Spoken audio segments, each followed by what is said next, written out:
లో yes sir, sure sir. ఒక్కసారి sorry sir, మీ మాటకు ఒక్క బ్రేక్.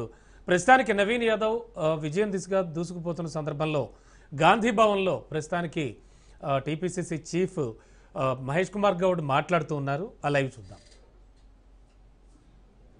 ఉప ముఖ్యమంత్రి బట్టి విక్రమార్క గారు, మా మంత్రులు, ఎమ్మెల్సీలు, ఎమ్మెల్యేలు, ఎంపీలు, కార్పొరేషన్ చైర్మన్స్, పార్టీ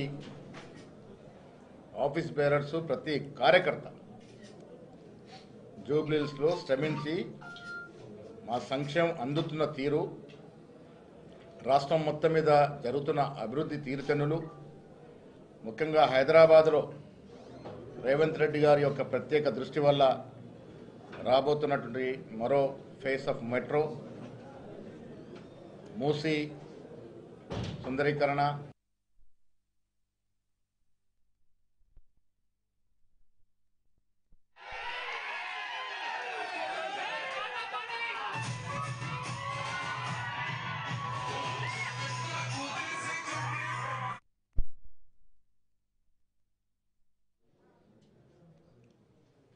సంక్షేమం పట్ల, అభివృద్ధి పట్ల వారికి ఉన్నటువంటి శ్రద్ధ, విద్య వైద్యం పట్ల వారికి ఉన్న ఆసక్తి, వారు జరుపుతున్నటువంటి అభివృద్ధి సంక్షేమం బేసిక్గా పోతా ఉంది.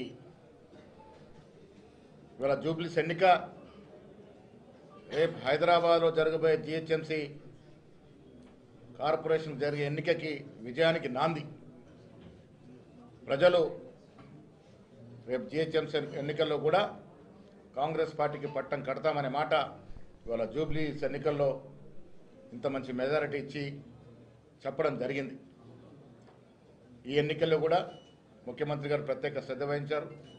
డిప్యూటీ ముఖ్యమంత్రి గారు, మంత్రులు అందరూ కూడా మా సంక్షేమాన్ని ప్రజలు అందుకున్నటువంటి తీర్థంలు వివరించగలిగినారు. కాబట్టే ఇవాళ ఇంత పెద్ద ఎత్తున ప్రజలు మాకు పట్టం కట్టినారు.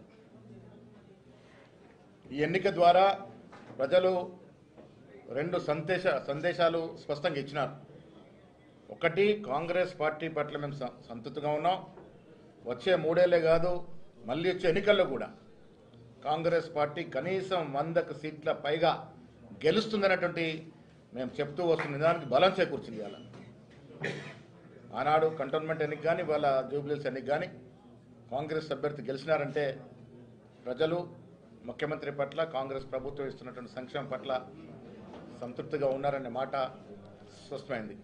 రెండో సందేశం వాళ్ళ జూబ్లీ ఎన్నికల్లో ప్రజలు ఇచ్చింది, బీఆర్ఎస్ పార్టీకి సెలవు చెప్పినారు.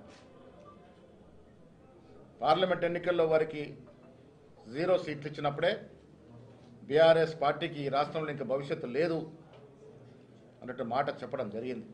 ఇవాళ కూడా జూబ్లీ ఎన్నికల్లో వారు సిట్టింగ్ సీటు ఓడిపోయినారంటే బీఆర్ఎస్ పార్టీకి ఈ రాష్ట్రంలో స్థానము లేదు అని మరొక సందేశాన్ని కూడా ఇవాళ ప్రజలు, జూబ్లీస్ ప్రజలు ఇచ్చిన తీర్పు ద్వారా అర్థమవుతోంది. ముఖ్యమంత్రి గారు ఇటీవల చెప్పినారు, బీఆర్ఎస్ పార్టీకి గతమే కానీ భవిష్యత్తు లేదని. ఈ తీర్పు ద్వారా అది రుజువైందని చెప్పొచ్చు.